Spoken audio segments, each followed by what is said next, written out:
my tips? Oh, the one that I did with Abador. Yes. Yeah, she's great.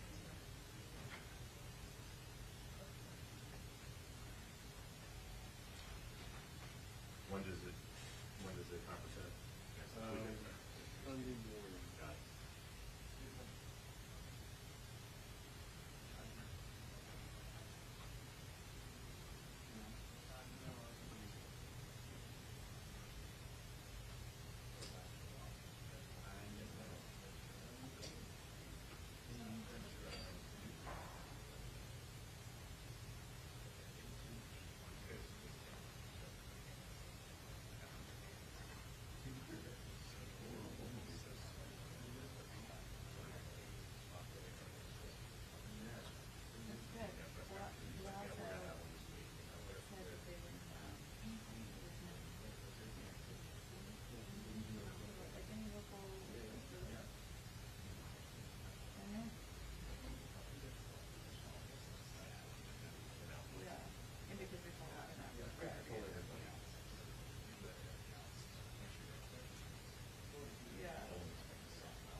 Afternoon, everyone.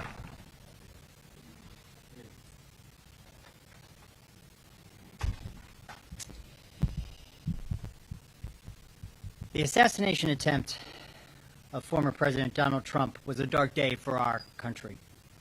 I again extend my deepest sympathies to the family of Corey Comparator and sincere wishes for a swift recovery for Mr. Copenhaver and Mr. Dutch. The Secret Service takes full responsibility for the tragic events of July 13th.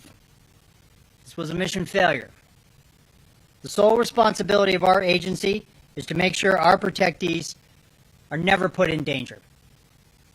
We fell short of that in Butler, and I'm working to make sure that this failure does not happen again. I'm focused on ensuring that the full resources of the Secret Service are utilized to safeguard our protectees, and I've implemented and will continue to implement changes to ensure that that happens. We are and we will continue to cooperate with pending oversight investigations of the July 13th failure being done now by Congress, the Department of Homeland Security's Office of the Inspector General, and the independent review directed by President Biden. Additionally, the Secret Service's Office of Professional Responsibility is currently conducting a mission assurance review.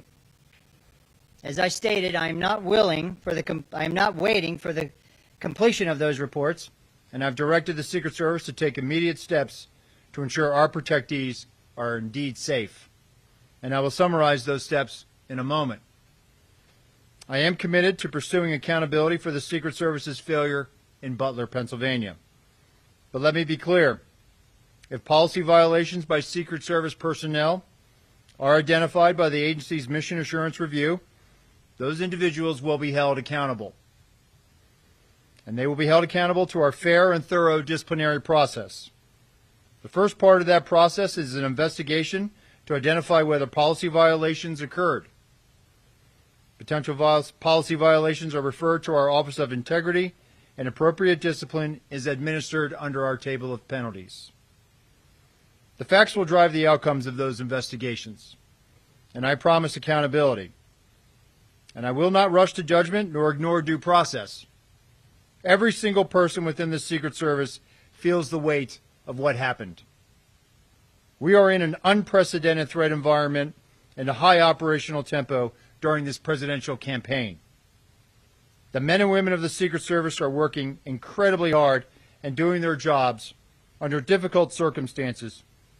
They need to focus on their work, and they need to know that I have their backs, and that is my commitment to them. I want to thank our state and local partners. The Secret Service relies on local law enforcement for every protective event. Those valiant men and women work tirelessly protecting their communities. They know the people, places, and terrain that we operate in. We owe them our thanks, and simply put, we cannot do our jobs without them. And I know how important this relationship is. I spent 4 years in local law enforcement before joining the Secret Service. I know the long hours these men and women put in and the professionalism they bring to this partnership. And in that capacity, I was always proud to support the Secret Service's protective mission when called upon as a municipal police officer. In no way should any state or local agency supporting us in Butler on July 13th be held responsible for a Secret Service failure. Typically, the Secret Service refrains from commenting on ongoing investigations, but we know these are extraordinary circumstances. So please understand that the information provided today is based on what I know now to a degree of certainty. We will learn more as interviews are completed and further evidence is gathered and analyzed, and I will share more information as it becomes available. But I can say without a doubt that heroism was present that day.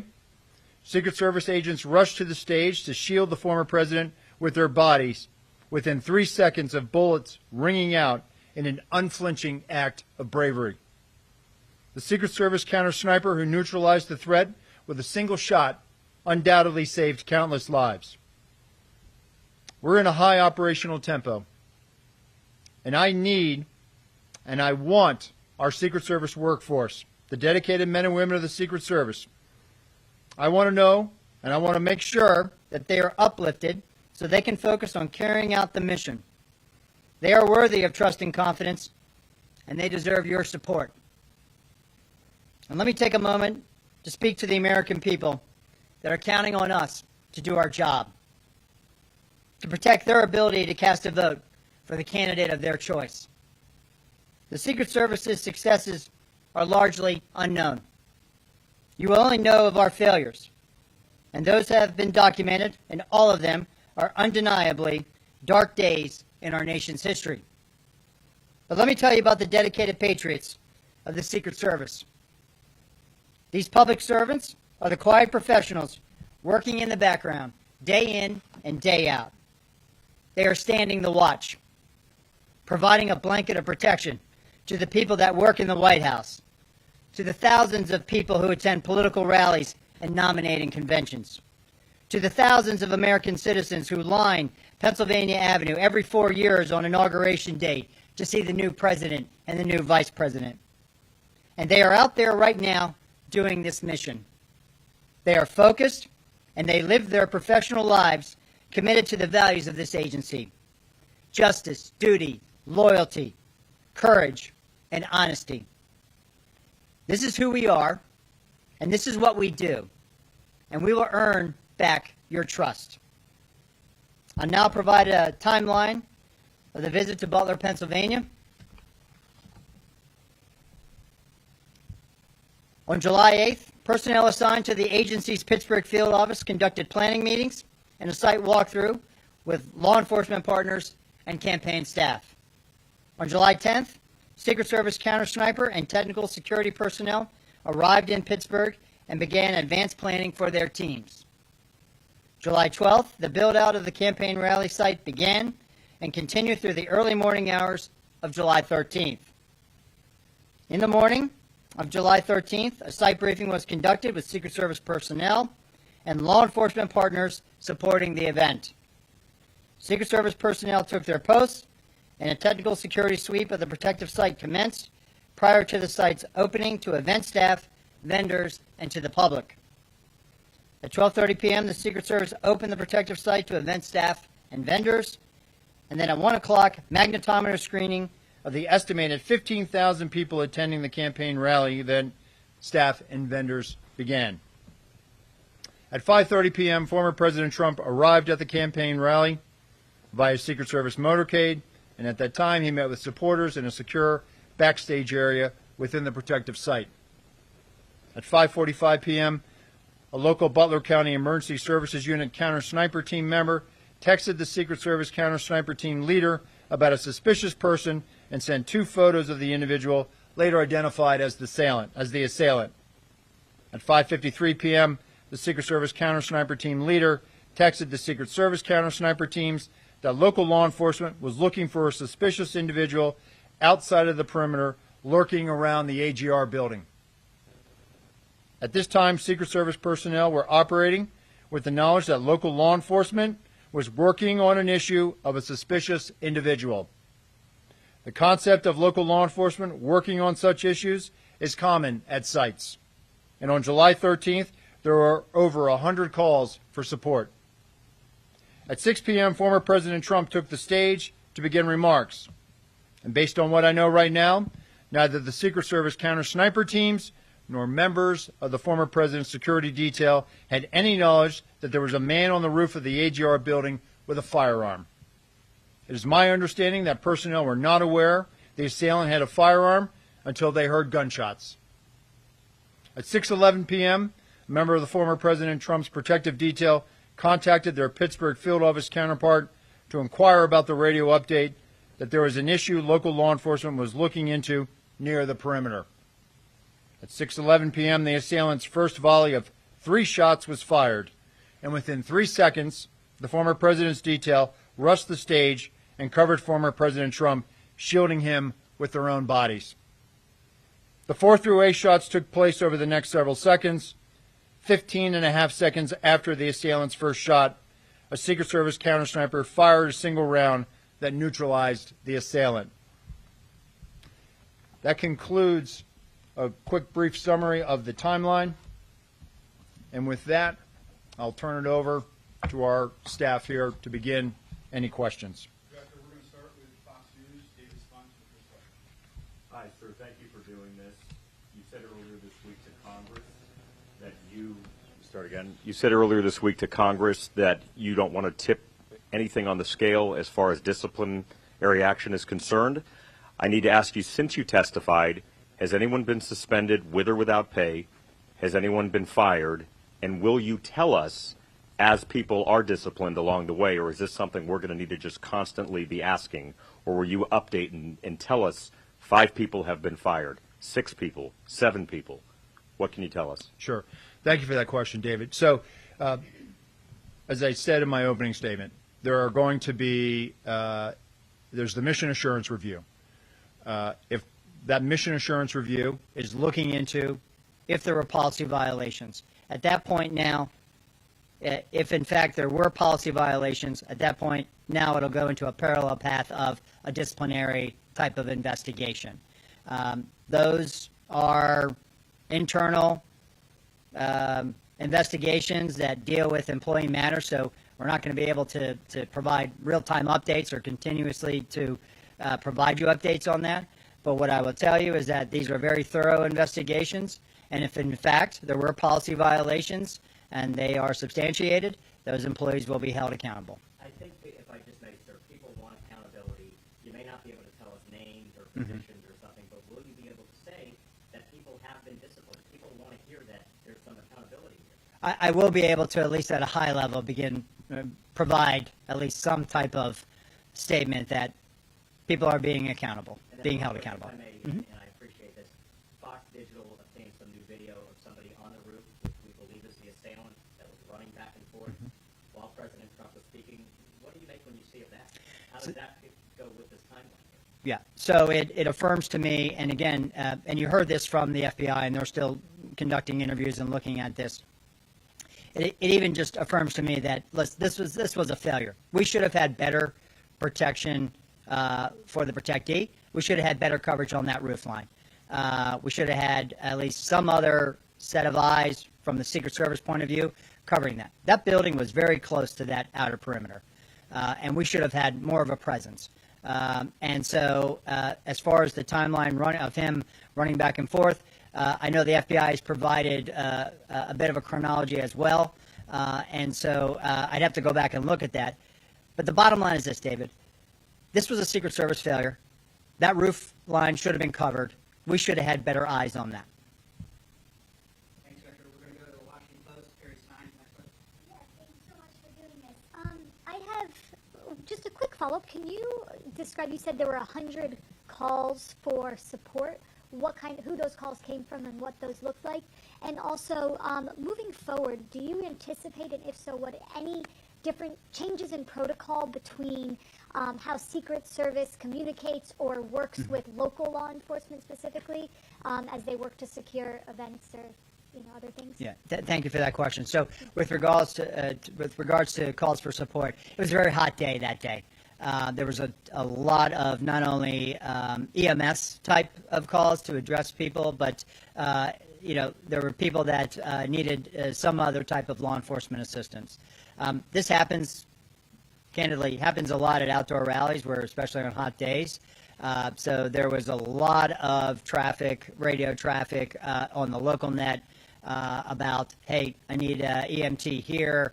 So there was a lot of people that were needing assistance. With respect to the interoperability, so one of the things that I've directed is I've commissioned a task force. And that task force is going to be leveraging the resources of the Department of Homeland Security. It'll be co-chaired in all likelihood by someone from the Secret Service and someone from CISA. And I think we're also going to bring in some state and local law enforcement. The interoperability challenge, it's not an easy fix. It's not as simple as just trying to figure out the local frequency of the agency you're working with and then piping that into your radio network. It requires a substantial technical fix. In the meantime, before we can get to that, what I need to have is I need to make sure that our folks, when they're out there, we use a counterpart system. On the day in Butler, we had a Pennsylvania State Trooper in our security room. They also had a unified command post that had some of the other agencies that were on site that day. It is plainly obvious to me that we didn't have access to certain information, not by anybody's fault. It just so happened that there was a sense of urgency, that there might have been radio traffic that we missed. We have to do a better job of that. So moving forward, in addition to this task force that we'll provide more information on next week as we begin to stand that up, I've also directed all of our SACs, our special agents in charge of field offices across the country, to reevaluate where we put our security rooms. If a state or local sets up a unified command post, maybe we need to be in that room as well, as opposed to just being in another room and relying on that counterpart system. It was so apparent to me that in this incident, in the final 30 seconds, which has been the focus of what happened before the assailant opened fire, there was clearly radio transmissions that may have happened on that local radio net that we did not have. And so we have to do a better job of co-locating, leveraging that counterpart system, and this is going to drive our operations going forward.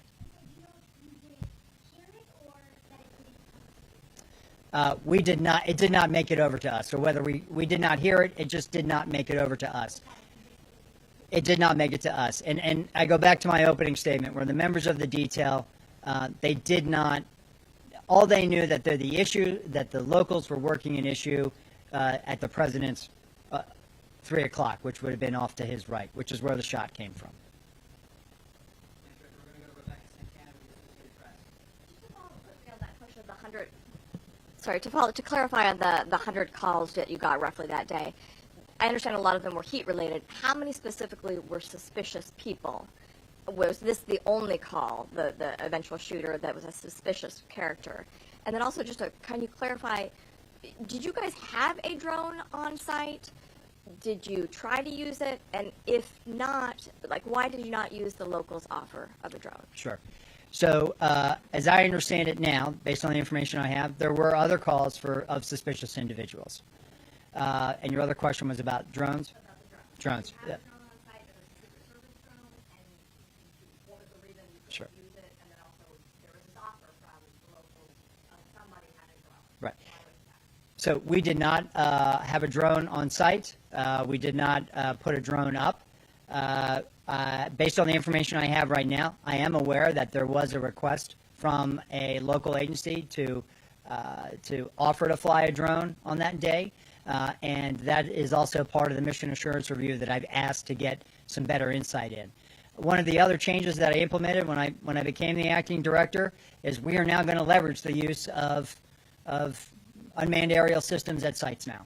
So we are putting those assets out, and we should have had better line of sight on some of those high ground concerns.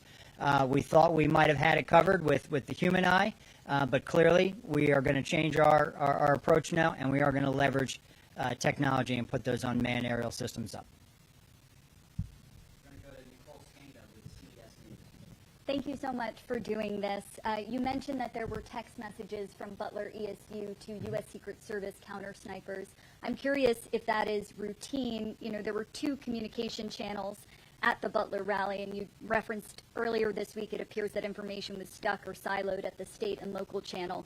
What was the plan to relay information from locals to the Secret Service initially? What is the protocol? And I just have one follow-up. Sure. So, Nicole, we use that counterpart system, right? And so the teams, especially on the tactical side, when it comes to the tactical, our counter-assault team, they actually had an embed with them from the local TAC team.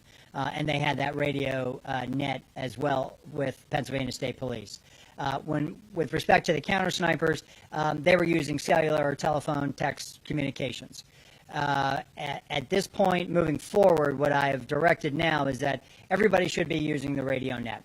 And if we don't have the ability to pipe in or leverage that counterpart system, that's one of the things that we're looking at now. We should be able to have direct comms with the people that are supporting us, and that's moving forward. That's what I have directed. So just to clarify, U.S. Secret Service counter snipers did not have radio communications. not with the local CS folks that were providing a support. They were basically had an area of responsibility independent from where our counter snipers were securing. And just a last thing, did the U.S. Secret Service counter sniper teams that arrived on site on July 10th ever relay line of sight concerns? What came of that? And can you confirm that this was the first 2024 campaign event that counter sniper teams were assigned to the former president? Sure. As part of their advance, they identified those line of sight, those high ground concerns, and there's a division of labor. With respect to the whether or not this was the first time, it was. It was the first time Secret Service counter snipers were deployed to support the former president's detail. Go to Eileen Sullivan with the New York Times. Hi, thanks so much for doing this. I have a question about the review that you did, the picture that you showed in the Senate the other day of the vantage point that the local snipers had. How do you know that that's the window that they were actually posted at? Because they're saying that they're on a completely other side of the building. And related to that, has the Secret Service actually interviewed the snipers that were in the AGR building? So thank you for that. So once the FBI had released the Butler Farm Show site, we were able to take custody of it, and we sent the full resources of our Office of Investigations, which included the Forensic Services Division. We did a full site reconstruction, and this is part of our ongoing mission assurance review. And as part of that, that also included the plotting and also trying to identify where not only our personnel were, but also where state and local law enforcement were. And then the second part of your question was? Well, so, I mean, how did you identify where they were? Mm-hmm. And have you interviewed the local snipers? So the mission assurance, we're starting with our federal personnel and working out. We will get, if they're willing to be interviewed, we will ask for the local law enforcement on site to be interviewed that day. How we went back and reconstructed that was based on what we had based on the ops plan, and then also based on what our own folks, as they understood it on the day of.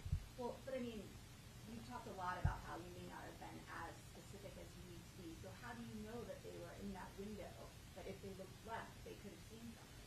Because Yeah. they're saying there's no way. They couldn't see any of the roofs from where they were posted at the other side. So I think what we'll do is we'll let the mission assurance play that out, and we'll look forward to interviewing them and definitely getting their side of the story.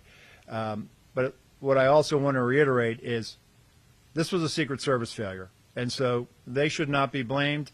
We're not trying to shift blame to anybody, and that's the important takeaway, that we need our state and local partners out there doing this with us every day. Thanks, Director. We're going to go to Peter Thomas at ABC News. Director, thank you for taking the time. Just a couple questions, if you could walk us through some things to help us better understand. Have you gotten to the bottom of why there was no one stationed on the roof from a law enforcement perspective, and why there was no one there to secure the building to make sure no one could get up there? Have you gotten any clarity on why those two lapses in security were in place? And I have a couple quick follow-ups. Sure. It's something that, again, having been there the day after I was named the acting director, I wanted to put eyes on and go up there and see it. Yes, sir. And looking at that site, it really, seeing how close that site was to the stage, seeing where it was, it definitely raised a lot of questions in my mind that there should have been physical presence, if not on the roof, that there should have been better security to prevent anyone from getting up on that roof. So moving forward, I've directed our Office of Protective Operations and our Special Operations Division now that when we are up operational and we have counter snipers out there, that we were working with locals, and that they in fact will also be out present. At the very least, the presence of a law enforcement officer can deter a lot of bad activity. Having been a local police officer, I will never know how many crimes I prevented just by being there, just by walking the street and being out there.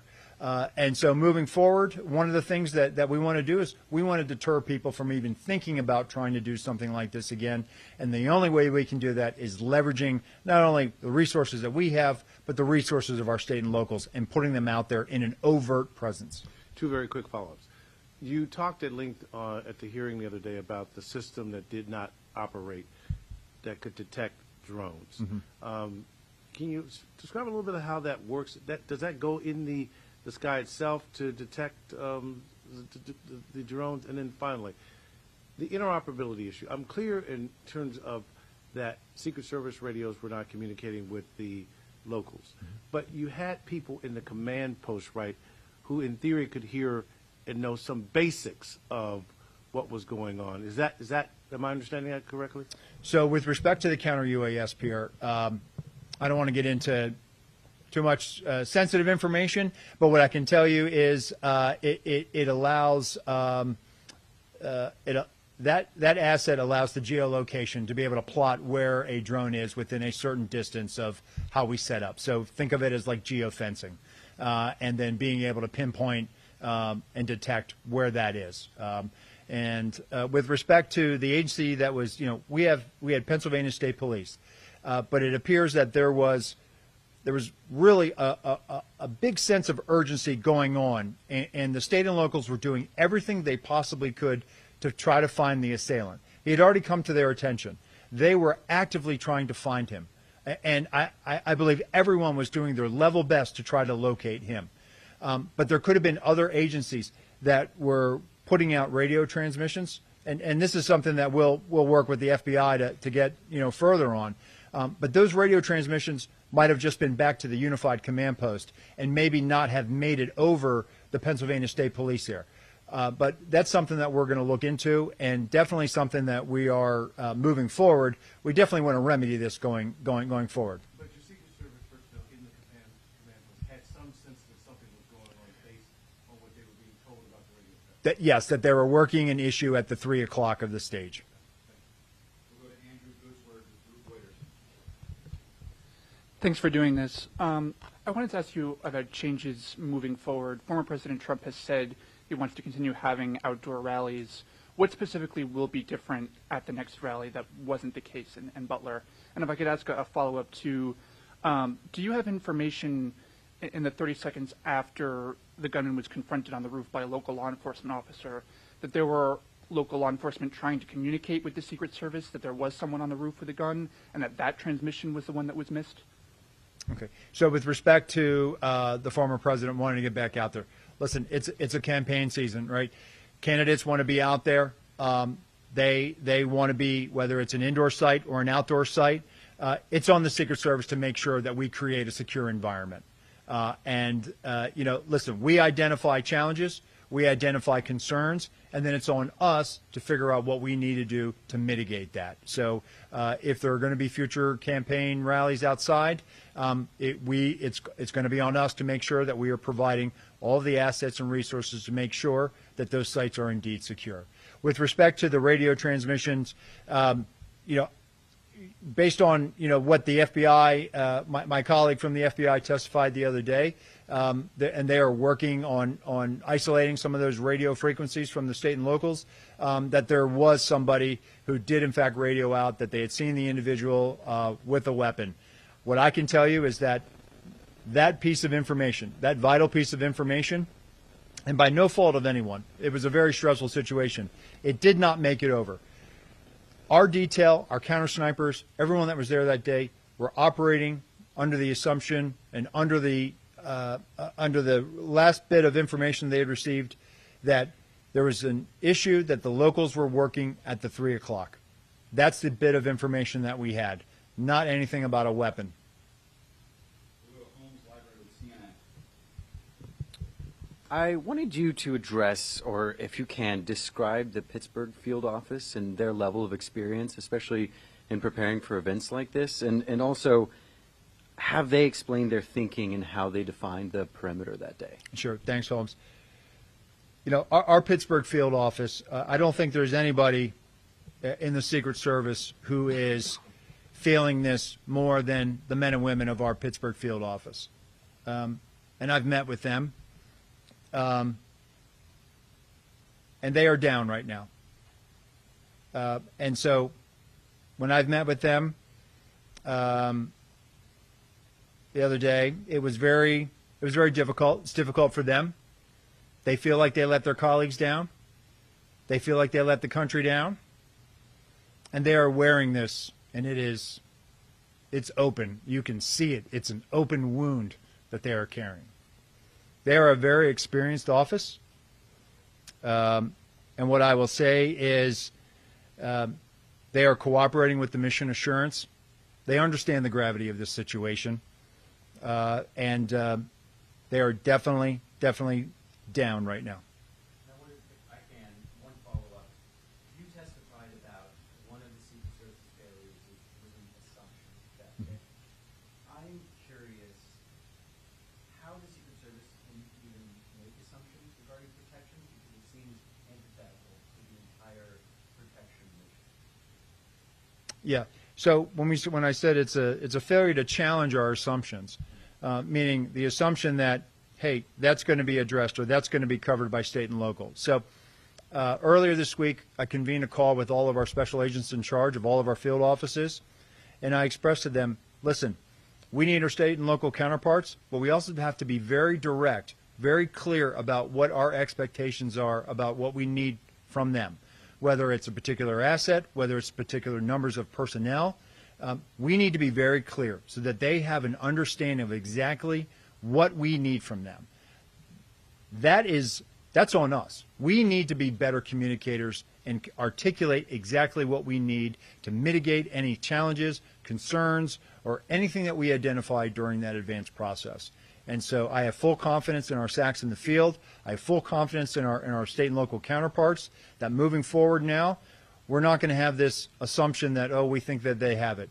No, we're going to work together. We're going to have good, hard, fierce conversations about what we're going to do, and then we're going to go out there and we're going to make all of these venues secure moving forward. We'll go to Ryan Barber with the Wall Street Journal. Thank you, Acting Director.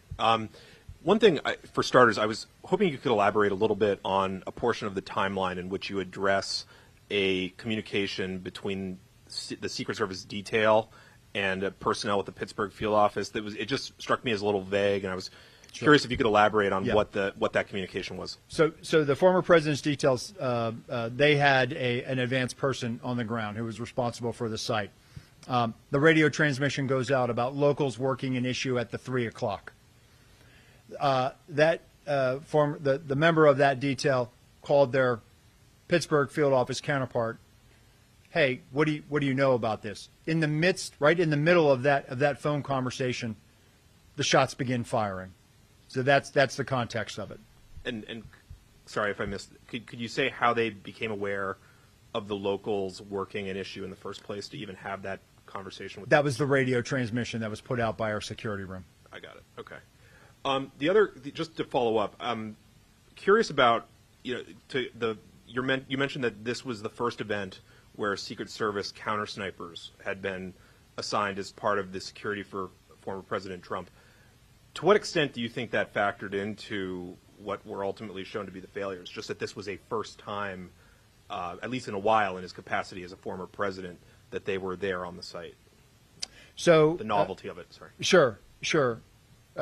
So let me just clarify one thing. This was the first time that Secret Service counter snipers, but the former president at campaign rallies has actually been getting state and local resources.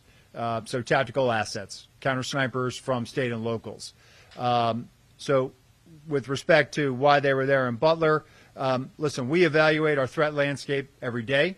We calibrate based on that threat.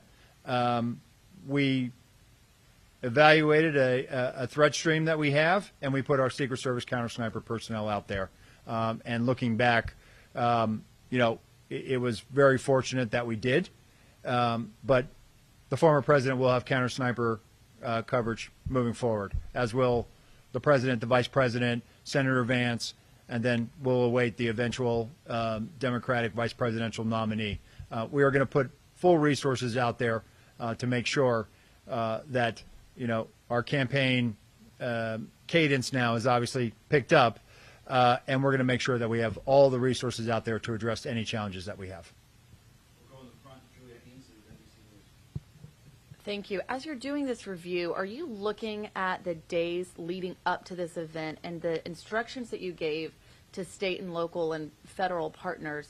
I know in the past there used to be a PowerPoint presentation that was given before events like this, where people who were part of each unit in the Secret Service would stand up, go through the mission, who was assigned to them, what they'd be doing. I understand that did not happen in this case and hasn't been happening for some time prior. Is that something you think was missing here? Is that something you might review and bring back? And do you also think the Secret Service is too reliant on state, local, and federal partners? I mean, you have almost 2,000 HSI agents helping in events coming this fall. That's a third of their workforce, and it takes a lot from state and locals as well. So first, would you bring back the PowerPoint? Do you think there should have been more planning? And are you too reliant on state and local and other partners?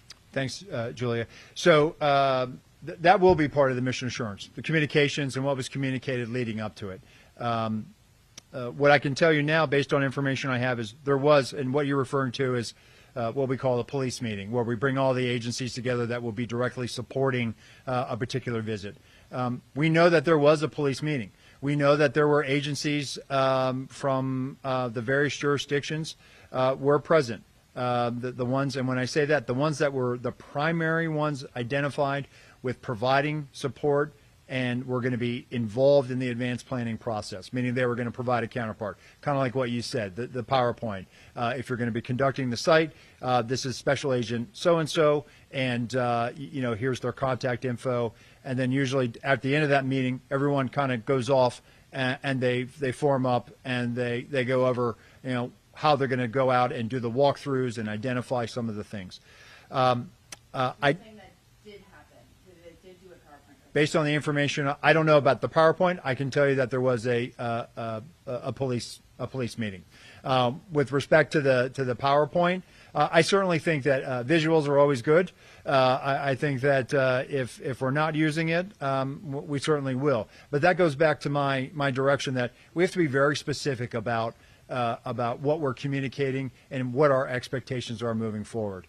With respect to the reliance on state and local law enforcement, listen, there are 700,000 full-time law enforcement officers, over 700,000 full-time law enforcement officers in the United States.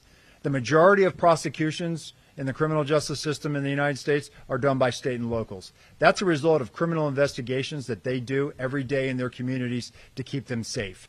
Over 135 officers died last year serving their communities, federal, state, and local. 47 of them died by violent means, gunfire. There's not an over-reliance on them. They're out there every day securing their communities. They know the terrain. They know the people. More importantly, they know the local laws. If you're in a state where it's open carry, we're going to rely on them to enforce local laws. I, as a federal agent, cannot go out there and enforce the laws of the Commonwealth of Pennsylvania.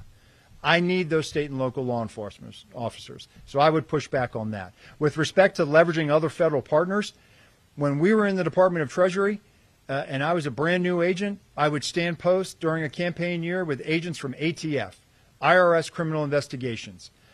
We were all one big happy family. Customs. Customs moved over to DHS just like we did. So we do this every 4 years. We rely on those partners. We use them during national special security events like the Democratic National Convention, the United Nations General Assembly, the presidential inauguration. Those are whole of government security operations, which the Secret Service is the lead planning for, and we're going to bring in partners from across the government. I don't feel that it's an over-reliance. It's something that we have done going back to our days at Treasury, and we're going to continue to do that. We need those partners, and we need those state and local officers. Can I follow up here? Sure. There's just something I didn't understand. When you're talking about that time period where locals understand that this person is a threat, but it's before Secret Service finds out, understands communication issues, were they not standing right next to them, or were they in two separate command centers? So we had our security room, and then they had a unified command post, and we had a Pennsylvania State Police officer representative in our security room. There was no Secret Service agent in the unified? No, there was not. Are there typically two separate command centers? That was unique. As I understand it, that's an emergency management model that they use. As I mentioned in that conversation with our special agents in charge in the field, I've directed them, hey, we need to rethink where we put our security room. If the large majority of our partners are in a unified command post or in a different location, we need to probably be there too. And so we have to rethink how we, where we put our security rooms, and we are in fact doing that now moving forward. So let's go to Ellen Gilmer with Bloomberg. We'll do the pool. And if there's time for follow-up, we can take your Thanks so much. Appropriators in Congress this week delayed consideration of DHS's budget for fiscal 25. They want to know more about what Secret Service needs. I know you said Tuesday, obviously every agency head is always going to say they need more resources, but can you be kind of specific about what resource needs there may be, particularly when we're looking at the technology issues, radio transmissions, Sure. the CUAS system? So following this, we have had tremendous support from the Department of Homeland Security and from the Secretary. And we have, in fact, looked at all of these needs. Given this dynamic, high-threat environment that we're operating in order to meet this, we can meet this now. But it is going to require additional investments and resources, and we are having those conversations. We certainly we've had great support not only from the department, but also our appropriations committees, and we are working through kind of what our needs are right now. We will have future conversations about this, and we are appreciative that everyone is really coming together to make sure that we have what we need to meet this high threat. And some senators have started to bring up that old chestnut of should Secret Service be in DHS. Is that a conversation that you think is productive at this time? Listen, that's not for me to weigh in on, but what I will tell you is, there's also a lot of discussion about why should the Secret Service do criminal investigations. And what I will say is this. We were founded in 1865 as an investigative entity. It's in our DNA. I firmly believe that the best protection agents learn those skills being criminal investigators. You learn how to interact with people. You learn organizational skills. You learn to be analytical. Those are all traits that you need to have when you're on a detail. Moreover, if you look at where we are today, buildings, communities, everything is interconnected. And so we have a particular expertise in cyber and in cybercrime and critical systems protection. And so when you overlay that investigative skill set that we have, it's more than just securing the president or our protectees in a brick and mortar setting. It's also protecting them from things that make them vulnerable due to cyber. And so the only way to learn those skills, to be able to detect, to be able to analyze, to be able to make sure that we are hardening not only cyber systems, but hardening a building that is fed by cyber systems, the only way to gain that experience, that knowledge, is to be able to do criminal investigations. Additionally, it is within our investigative authority to follow up on threats. People make threats to the president and the people we protect every day. We need to have that domestic and international network of field offices to be able to track down those threats. And if necessary, bring those people to justice and present them to a U.S. Attorney's Office. So I know there's been a lot of talk. Should we or shouldn't we? Should we do this? Should we be in DHS? The bottom line is this. If you want the Secret Service to continue to be the Secret Service and be effective at what it does, it needs to be doing investigations, and it probably needs to be in the Department of Homeland Security until Congress or others have an opportunity to weigh in.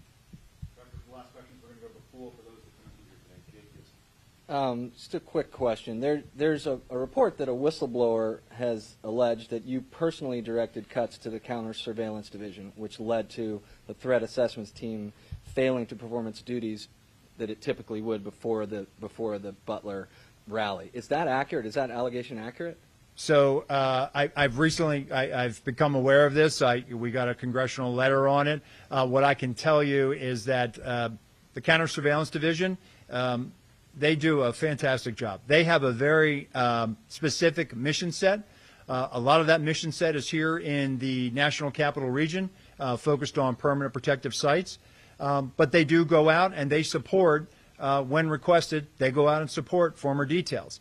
I know that there's been allegations that that I personally cut or that I that I denied requests. The Counter-Surveillance Division has been out there supporting the former president's detail at some very high-profile events. They continue to provide that support, and they're out there providing support right now. So we're going to respond to the letter that we received, and we'll be sure to make that. I'm sure they will. We'll be able to share that response when the committee says it's okay to respond. Is that a no, though? Did you cut funding personally? I did not. No. Did you finally figure out how he got that gun on the roof? Did it fit in the backpack? We're working to determine that. That's something that the FBI is working on. There's a couple of, I don't want to speculate as to exactly how he would have gotten it up there. Director Rowe, the 2024 campaign is heating up. Y'all are adding more and more candidates to your protection list. Can you ensure the protection of those candidates? So we have already trained numerous details to be able to mobilize, to pick up multiple candidates. Most of the presidential campaign activity usually picks up coming out of the conventions. So we are prepared for this. It's just that now we are in such a heightened dynamic environment. We're actually making sure that we are probably putting everything we can to make sure that we don't have a mission failure. It is incumbent upon everyone in the Secret Service. We all understand the gravity of this situation, and we are rising to meet this moment. And we are certainly, as we go into the Democratic National Convention, as we await picking up another candidate with the eventual naming of a vice presidential nominee from the Democratic side, we are going to staff that, and we're going to make sure that we have all the resources and assets necessary to provide that level of protection. Thank you, everyone.